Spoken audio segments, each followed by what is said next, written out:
think it's like 30% off Wings Day at Pub and Grub or something. So I'm sure that we all have other things that we could be doing with our lunch hour. I appreciate you all taking the time to tune in today for another session of the Lunch and Learn Professional Development Series.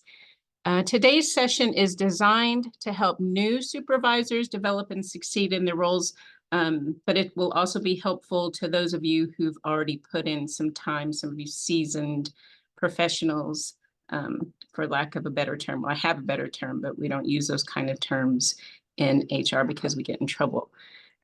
So we appreciate you all being here. I will leave some time at the end for questions. So if you have a question, you can jot it down and hang on to it. If it's something that's really relevant to what we're talking about, go ahead and interrupt. I'll go ahead and take your questions as they come, or I will try to. And if you put them in the chat, chances are I won't see them. So feel free to just click in, raise your hand, or holler out, and I'll pick up your questions. Okie doke. Let's get to it.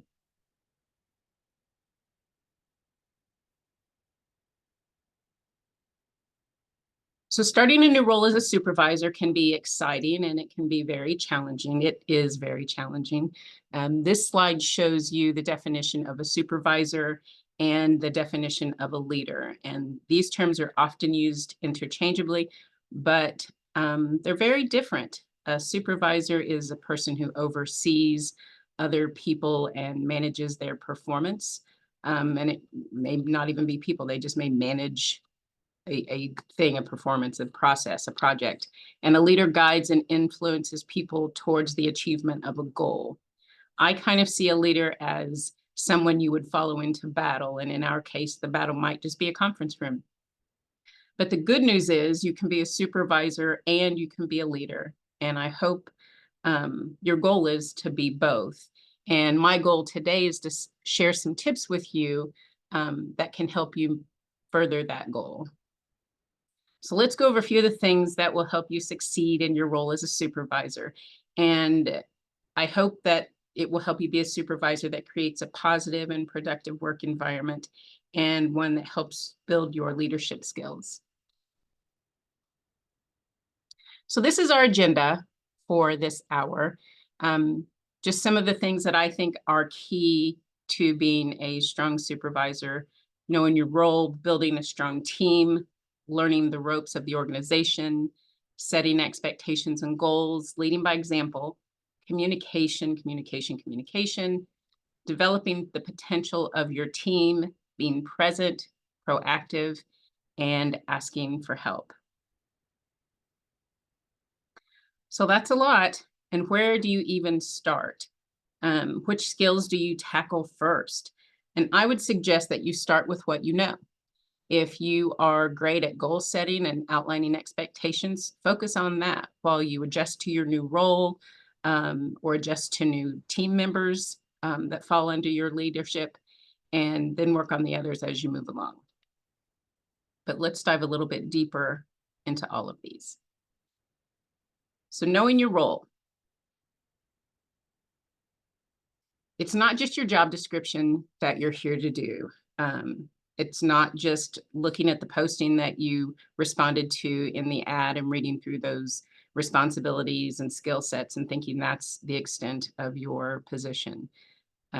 Your role is someone who is supervising, and you're also being supervised. And if you've never been in a supervisory position before, you're in for a treat, because you're not just a boss. You aren't just in a position to give and follow directives. You're also a teacher. You're a counselor more often than you probably want to be. You are a role model, an administrator, a mentor, a colleague, a motivator, and a delegator, and many, many more things. There's just not enough room to list all of them. And all of those various hats require the skills on the right-hand side. You need patience. You have to have tolerance. You need to be sensitive when it's necessary, and you need to have empathy, which is not the same as sympathy. They're two very different things. And the empathy and not sympathy comes with hard lessons oftentimes.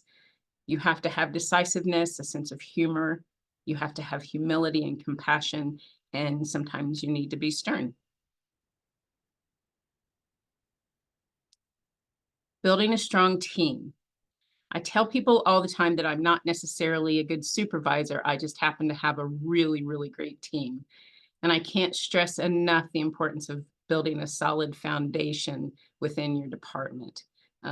It's like anything else. If you have a shaky foundation, then anything you pile on top of that is just destined to come collapsing down with the whole building. So you have to have a solid foundation, and that starts with building a good team. You need a team that's knowledgeable. And that also means they're willing to expand on that knowledge and learn new things and adapt and change. They need to be dependable. They need to be approachable, not just for your benefit, but for the rest of the team and those outside entities and stakeholders that your office or department might deal with. And to a really, really large degree, they need to be team oriented. There's a time and a place for individualized tasks, but there's definitely a time to come together as a team and work towards a common goal. You should ensure that your team members are in roles that are aligned with their skill set and their abilities, and make sure those who are capable have meaningful responsibilities. And try to drop any processes and tasks that have no value to the department. Those things are just weighing you down, weighing your area down and hurting your productivity. Do yourself a huge favor, and when it makes sense, try not to focus too much on education when you are hiring. Now, some areas you don't have any choice. A lot of our faculty positions, you have to meet certain criteria, you have to have certain credentials. Some of our positions, you have to have certain certifications or licenses. And so in those cases, it absolutely makes sense that you would have to focus on those things. But in other areas where it isn't absolutely required, try to have a broader view of what that position is and what it might look like. And if you really take a moment and step back, it might look a little different, or the candidate you bring in might look a little bit different than what's outlined on paper. So when you're interviewing, do a deep dive into that candidate's years of service and into their background. Where have they been working? What did they do when they were there? Maybe they were in a position that doesn't necessarily match the job description that you're holding in your hand, but they have the knowledge that's kind of that crossover knowledge that will lend itself to your department and to that position. A good example is when I came to human resources, I came here from student services, student activities to be specific. I was a student development coordinator for 8 years. And I can tell you that I brought everything I learned working with students and ushering them through their early life decisions, choices, mistakes, dramas, traumas. I brought all that knowledge to my current job. And the skills I learned working with those young adults has directly benefited me in working with grown adult employees. They're very similar situations and problems, just at an adult level. And when you're building your team, remember that you aren't just the coach, you're a player on that team. I have a great team. We communicate and work very well together. I trust and have complete faith in them. And I only consider myself to be the quote unquote boss when things go wrong. And when there's a mistake that comes from our office or an issue that needs addressing, that's when I step into that boss or supervisor role and put that hat on and act accordingly. The rest of the time, I view them as my coworkers. I learn as much as I teach, and I take away as much as I put in. And to me, that's teamwork. And remember, there are going to be times when you need a team member with a particular set of skills.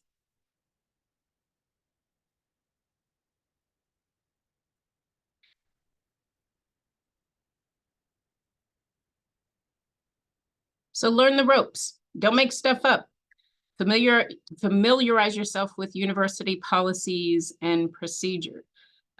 Review the university manual. Look for policies like harassment, discrimination, and Title IX. What does that look like? What are the processes involved in that? How does someone file a complaint? What do you do? What's your role? Um, Read through the termination and the grievance filing procedures. Become familiar with our sick and vacation accruals and paid holidays. Know how that works within our systems. Know how that works within your office. What are the policies in our payroll department, in our purchasing department, in accounts payable? How does that all work? What does travel look like? What does reimbursement look like? Do you know what to do if you have an employee who needs FMLA? It is a lot, but that's why we have the employee manual, and that's why this office is here. We can answer those questions for you, and we can help guide you through the process. But it's important for you to know when one of those policies, processes, or procedures might be needed, because we aren't with you every day. And situations come up very often where you might need to, let one of your employees know. We're required to let our employees know if they're in a situation where they're going to need a medical procedure and they're going to be off for a significant amount of time. It's your responsibility as a supervisor to remind them that they are eligible to apply or request family medical leave. So those are things you need to familiarize yourself with. Any software systems that you might need to use in your area. Do you need to know Banner, NeoEd, UKG Kronos, Slate, Blackboard? How does the information technology TDX ticketing system work? Where do you locate the work order system for maintenance issues? So those are all good questions. That's all information that you need to research, and you don't have to know it all perfectly, but at least have a general idea of how these systems work, how the policies and procedures work. And it's always a great idea to ask for assistance and training from the different areas. I know that purchasing is going to have a training on their system in the next month or so, and they have a new system that will help you when you're going through your purchasing processes. But the main lesson here is don't go rogue. Ask for help. Hang on, I have a chat. Question, is there a list of supervisor responsibilities, maybe in the university manual or an HR resource? There is not a list of responsibilities. They're all yours. Pretty much anything you read in the manual under policies, procedures, compliance is stuff that you need to know. I'll look at putting something, as I was revamping this PowerPoint, I was thinking that we really need something more specific. I do have one on hiring that I put together, which is going to have to be redone. That's the thing. We're making so many changes recently. Every time you get something solid, you have to go back and do it again. But I'll look into that, Levi, and see if I can't put something together that works. And also, we are in the process of updating the orientation piece, and a lot of this information will be in there too. But we probably need orientation specifically for supervisors. So setting expectations and clarifying goals. And I would encourage you to do this very early on within the first few days of employment, or within the first few days of you entering a new department as their new supervisor. No one likes surprises, and especially when they come in the form of a poor evaluation, a written reprimand, or a performance improvement plan. You need to be able to communicate what your expectations are. What are your expectations in regard to attendance and punctuality? And those are not the same thing. Attendance and punctuality are not the same thing. Do you have a specific type of dress code that you would prefer your employees to follow? Are lunch breaks scheduled and very strict, or are they fluid? Are there certain times of year when you prefer your team to avoid scheduling vacations, kind of blackout dates, a busier time of year? The beginning and ending of a semester are times to think about. Midterms, depending on what your department does and how it relates to those times of the year. Make sure that you're very clear up front with your team about those expectations. Make sure everyone has a copy of their job description day one, and review that job description at least annually during your evaluations, and certainly anytime during the year when responsibilities or duties change. Make sure you're providing positive feedback when your team does meet those expectations, and provide timely coaching when they don't. And I'm not a fan of the once a year evaluation process. I mean, not the process itself, but only doing evaluations once a year. I think every day is a good day to give a gold star. And the best time to correct a mistake or a behavior is as soon as it happens. And so just that constant feedback, and I don't mean to the extent where you're annoying, but certainly as the situation applies. You know, when I get an email from someone saying, hey, your team did a great job, I appreciate the help, I share that and let them know. If it's someone specific, I share it with the whole team, and, you know, they do get a gold star, and it may or may not be work appropriate, but it's a gold star. But the point is, everyone knows, hey, we did a good thing. We struck gold this week. We actually made someone happy instead of making someone angry or upset or frustrated. So that's the goal, right? Is to do good things and help people. So don't hold on to the complaints until eval time. And honestly, in my opinion, that's a poor reflection on a supervisor, and that's a poor reflection on your leadership if you're not guiding and coaching and mentoring all the time, all year long. Make sure everyone understands what success looks like and how their work contributes to larger projects. And remember that different supervisors have different expectations. Don't assume their previous supervisor had the same mindset as you. And they may think coming to work 15 minutes late and leaving 10 minutes early is okay, because that was acceptable in the last position they were in, or that was acceptable. You know, the last supervisor they had didn't have a problem with that. But it's up to you to set the tone for your department. It's up to you to set those goals, set those expectations, and do it early, revisit it fairly often, just so everyone, you know, kind of stays motivated.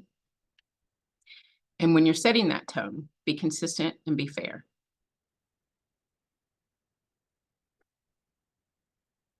And let's lead by example. You can't expect excellence if you exhibit mediocrity.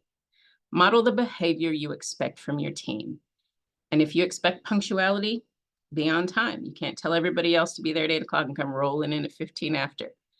If you expect transparency and open communication, make sure your team knows that you have an open door policy and you're available to hear their thoughts, their concerns, God forbid their complaints, or just to check in on occasion.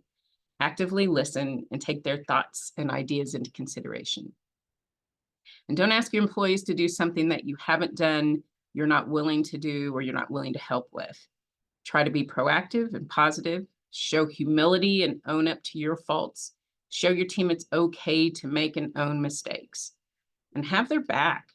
Show some humility, and don't allow them to be the one the buck is passed to if it doesn't belong there. Let them know it's okay, mistake was made. Let's troubleshoot it, adjust accordingly, and be proactive going forward. And I promise you, if you have their back, they will have yours. Every time. Most times.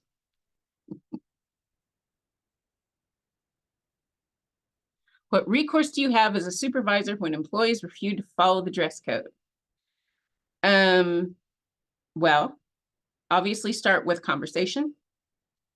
Depending on if it's an egregious situation, I have had a situation only once before where I had to ask someone to go home and change. So that's an option. And it depends on what the problem is, what the code is. If it's a problem with, gosh, I don't want to be too specific because that gets kind of in the weeds. So start with a conversation. It might have to lead to a warning. Look around and see what make sure that you're not just singling out one person. Make sure that whatever expectation you're holding them to, you're holding everyone to. We are a close community, so kind of look around and see what's going on outside of your area. It could lead to a written warning. It could, and again, it just depends on how far as a supervisor and a leader you want to push it. If this person is doing everything else right, if they're showing up to work, if they're on time, if they're consistent with their attendance, if they're doing their job correctly. And this is the one little ick that you have, depending on how icky is. I mean, if it's something completely inappropriate, then obviously you're going to have to act accordingly. If it isn't something that isn't completely appropriate, it just bothers you, then you kind of have to pick your battles. Pick your battles in every situation. Pick your battles. And if that's one that it doesn't matter as much because they're still going to show up and do their job regardless of what they have on their body, then pick your battle. And also keep in mind, maybe they don't have the resources for them to dress the way you think they should be dressing, but a conversation might be able to take care of that. But ultimately, pick your battles. And communicate. Have the conversation. And communicating sounds simple enough, but it can be hard for some of us. I would suggest being transparent. Communicate often and openly. I probably communicate too often, and I'm probably too transparent. But it's equally as important to listen. Listening is a huge part of communicating, and you have to actively listen. You might hear them, but are you actually listening to what they are saying? And that's key. And communication can be something as simple as saying good morning at the beginning of the day, or as complicated as issuing or passing along information about policy changes. It could be as complicated as having a conversation about behavior, dress code. It could be a verbal warning. But the more you do it, generally, the easier it gets. And if it is a warning or a negative thing, don't make it personal. It's strictly professional. It's strictly professional. And it's important that you establish a positive rapport with your team. And again, that can be just a easy conversation. Good morning. How was your weekend? You know, good morning. I know you were sick the other day. Are you feeling better? I know your dog had to go to the vet. Is your dog doing okay?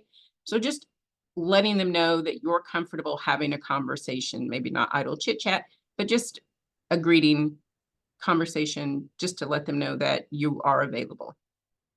And when that communication is more delicate, like a policy change or an internal issue, share all of the information that you can. Don't assume that your team knows what you know. Try to be as open and honest with them as you can.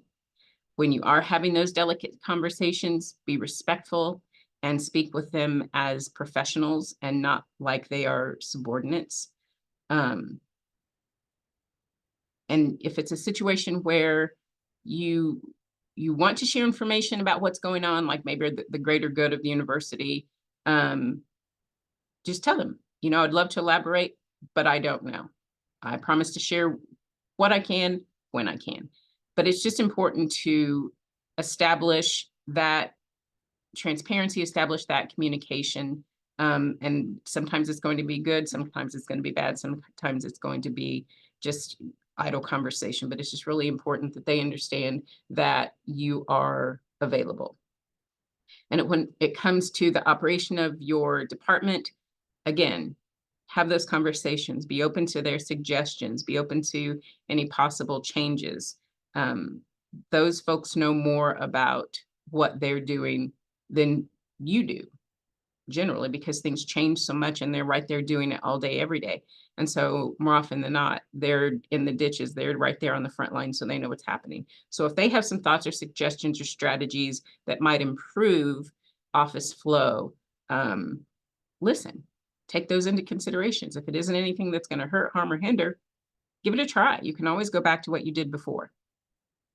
I've had countless suggestions from my team members that have changed and streamlined our HR processes. And it's important that in addition to being a good leader, that we build good leaders, and we do that by communicating and being open.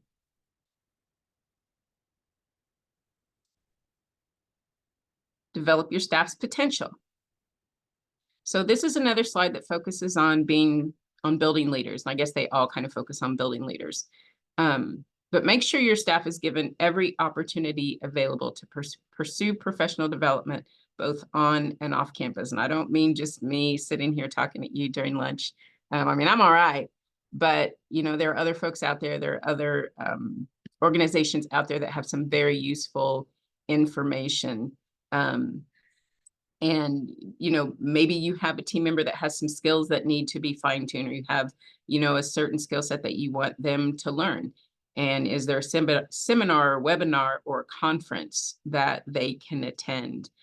What resources do we have here on campus that can help them in their daily job and in their pursuit to be a better employee? And being a good supervisor also means being a good coach and a good mentor. Use every day as an opportunity to learn and or teach. And again, don't hold criticisms until evaluation time, and address those issues that you see in your office head on. Find opportunities every day to tell people that they're doing a good job. Just always try to continue to build and get buy-in from your employees by letting them know that you're available and open, and you see the work that they're putting in. When you delegate, give directives, or assign special projects, trust your team to accomplish them without standing over their shoulder and constantly checking in. We all know what I'm talking about: micromanaging. And to me, micromanaging your employees is the opposite of developing their potential, because you're not giving them that opportunity to grow and to develop and learn and to make mistakes and to correct those mistakes. And it's important to give the directive, be very clear, be very specific, give deadlines, tell them what the goal is, give them the resources that they need to succeed, and then leave them to it. And let them know on the front end of that you're available to answer questions or assist if they get in a bind, and then trust them that they will come and find you if they need you. Hang on, I've got another question. Is the dress code in the university manual or elsewhere? There is no specific dress code in the university manual. Aside from saying that there are some departments that have a specific dress code, and it's generally based on safety issues. The physical plant maintenance department, they have a dress code, and oftentimes it depends on the job that they're doing. So they all have uniforms. And one of the reasons for that is because of the work they do. Obviously, they're, outside oftentimes in boiler rooms, on the ground, checking HVAC systems, up on ladders in the ceilings, on the roof. So they have uniforms, they have specific footwear they would have to wear, and then they also deal with a lot of chemicals and stuff. So aside from that, I've always told supervisors it's kind of left to you to determine what's going on in your area. You don't want to just have a free-for-all. We work at a university, we're all professionals, but we don't have a specific, suit and tie or even business casual type outlined in the manual. Just a follow-up on that. Is the university manual kind of like the place we should look for things first, or somewhere else? I think that would be a good start. It depends on what you're looking for, but generally that's a good starting point. Travis, and if you can't, and it's extensive. Our university manual is thick, bigly. So I even now I do a control find to search for everything I need in there. But if it isn't something that you can find in the manual, feel free to reach out to this office, and we will direct you or find the answer for you if we can.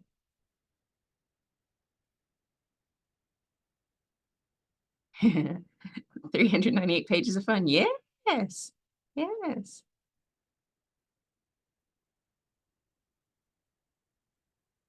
So along with communication is being present and paying attention. You really need to be focused in, hone in on what goes on in your department. Are people truly working as a team and getting along?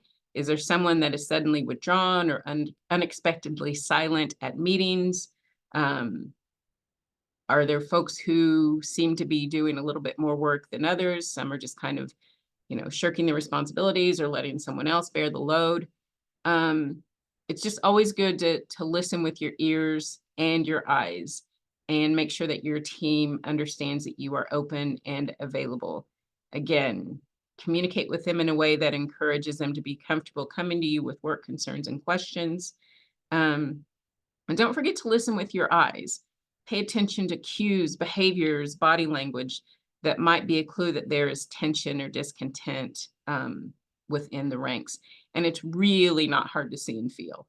Anyone who's paying attention can pretty much walk in and tell whether or not there's a cohesive, open vibe, or whether there's some stress and tension there. So as a supervisor, you kind of have to be on point and paying attention and, just kind of doing your little check-ins. Hey, how are you today? Is everything going okay? Is there anything that you need? Just to make sure that if things do get tense, that they feel comfortable coming to you and asking for assistance or maybe just guidance. And we love Judge Judy in our house, by the way. Do you think I'm stupid? And be proactive. Try to make sure your department is staying ahead of the game. Try to anticipate issues before they happen and audit processes as often as you can. And for some very busy offices, this won't happen often, and you might only be able to do a partial audit. And also in some areas, this one would be a perfect example. It's really difficult to anticipate all of the issues that are going to come up. It's pretty much, guaranteed that if you come in expecting to take a right on a Wednesday, you're going to walk in the door and have to take an immediate left because something has happened that's going to require your full focus, sometimes for an hour or two, sometimes for the day, sometimes for the next month.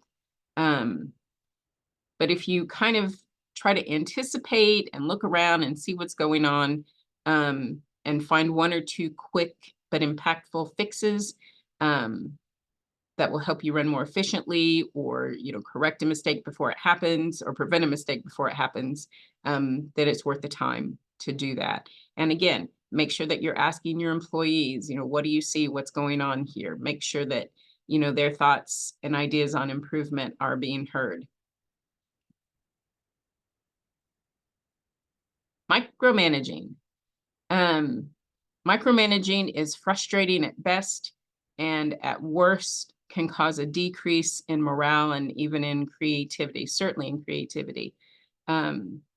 It's find that some supervisors fear they'll lose control of their outcomes if they aren't present and involved in every step of every project. And it might stem from just a lack of confidence in the team's abilities, which is another issue. There might be some training or professional development or something else that needs to take place to kind of correct that. But as a supervisor, when you give directives, again, be very clear and specific with the instructions, the deadlines, the reason for it, and the expectation. And, when you explain the reasoning behind a project and the importance of the project, that helps you get buy-in from your team or for those involved, from those involved in the project. And that helps them to understand, okay, this is really important and this is why we're doing it and this is going to be the outcome. Okay, we're focused and we're ready to really make this work. So just remember that, again, you're communicating, you're sharing, you're being transparent, you're giving them all of the tools they need to be successful so that you can go and do your other things. Make sure that you're giving them that space to succeed. But equally as important, make sure that you're also giving them space to fail. And we only learn by doing, and mistakes are a normal part of that learning process. And I truly believe the only people who aren't making mistakes are the ones that are not doing a thing. And ask for help. This can be from your supervisor, it can be from a colleague, someone you see as a coach or pay to be a coach, someone who is a mentor to you, but ask for input and advice. And if you're asking for advice regarding your skills as a supervisor or as a leader, ask that person to be honest in a very non-judgy and non-hurtful way. And then be prepared for honest feedback and be open to that honest feedback.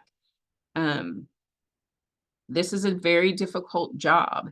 And, you know, being responsible for other people at work is a lot. It's a huge task. We spend a lot of time in the workplace, and we spend a lot of time with these folks. So it's important that if you find yourself, you know, not really understanding, not knowing what to do, at your wit's end, before things get any worse, reach out and ask someone for help.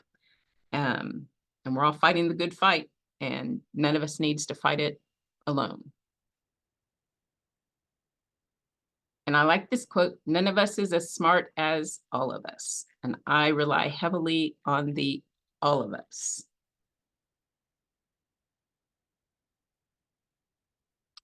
Okay, questions?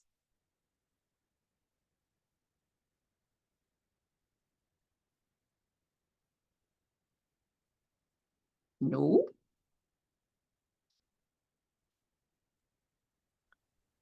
This be posted with the other lunch and learns as a recording that we could go back to? Mm-hmm. I believe so. I see that it is being recorded, so I assume so. All right. Anyone else? Awesome. And would those slides, sorry, clearing my frog here, would those slides be available as separate from the recording as well? I think usually they're posted, but I can send them to you. Oh, that would be great. Yeah, I'll ask Jen about posting them with the recording. I'm not even sure where those are now, where they're located now that we've moved things around. But yeah, I'm happy to share those slides. Thank you. You're welcome.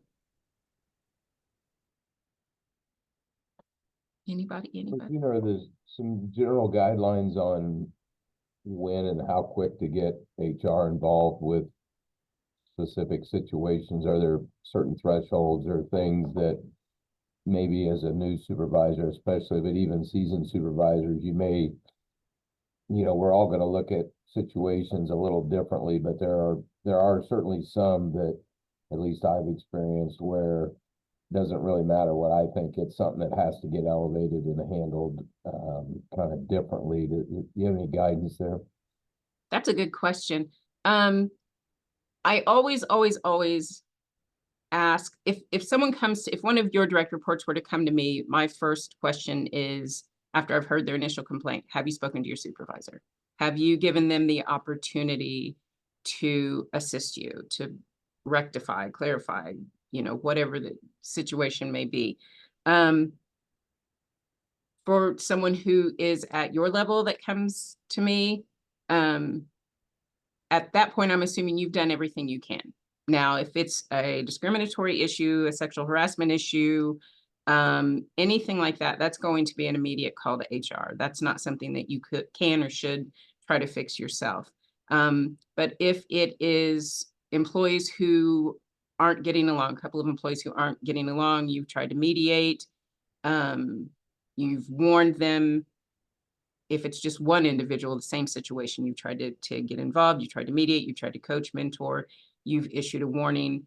I think when you get to that point where you've issued maybe a second warning, like the first warning, and depending again, each situation is different. If it's a volatile situation, that's totally different. If it's just somebody being snarky, snappy, not following directives, and you've done everything you can to coach them through, and you need a deeper conversation, then absolutely you can bring that to human resources. And that might just be a conversation about pursuing a performance improvement plan. if that's an option, and it isn't always. Did that answer your question? It went a long way around the bend. It depends on the situation, but generally, if you have done what you feel like you can to improve the situation, fix the situation, and it isn't helping, then I'm happy to assist in any way I can. Oh, hang on.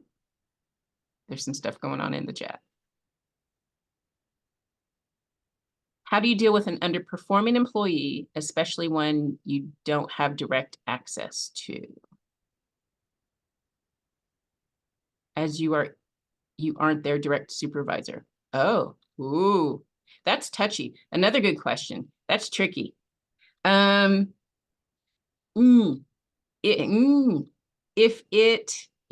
should always don't approach the employee themselves. Go to their direct supervisor and have a private conversation. And I think, especially if it directly affects you, if their job responsibilities directly affect what you're trying to do or what your job responsibilities are, and you're not getting what you need from them, then yes, I think that you would need to go and speak to their direct supervisor and ask for assistance. Underperforming, that's a big term. And especially if you aren't their direct supervisor.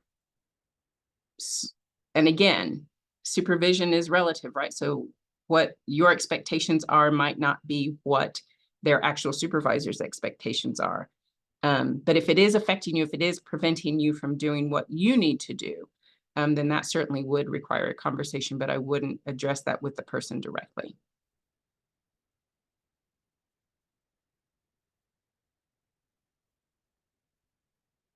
You're welcome.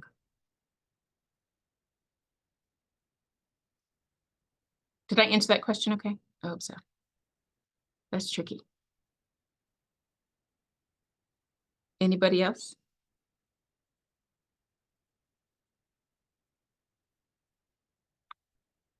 I'll use this opportunity to tell you all that in the coming months, we'll be looking at doing a little reorganization of some of the HR processes. We're hoping to change how we're using our applicant tracking system. NeoEd isn't quite working out the way we thought. We have looked at and spoken with UKG, which is what Kronos is now. And so we're hoping to fix some of the processes. NeoEd was great, and it pushed us forward to where we needed to be electronically, but it's kind of messy on the backside. And I know a lot of you have had a lot of issues with it being a little messy. We call it clunky when we're trying to be nice. And so we will be looking at changing to a different system and building a new system. So be patient with us as we roll that out. And we'll circle back and do training with you on that. In the meantime, keep fighting the good fight and getting your stuff to us ahead of time, and we'll keep doing what we do. If you have any questions after this, feel free to reach out via email or give me a call. And thank you all for attending today. I appreciate you all. Have a great rest of your week.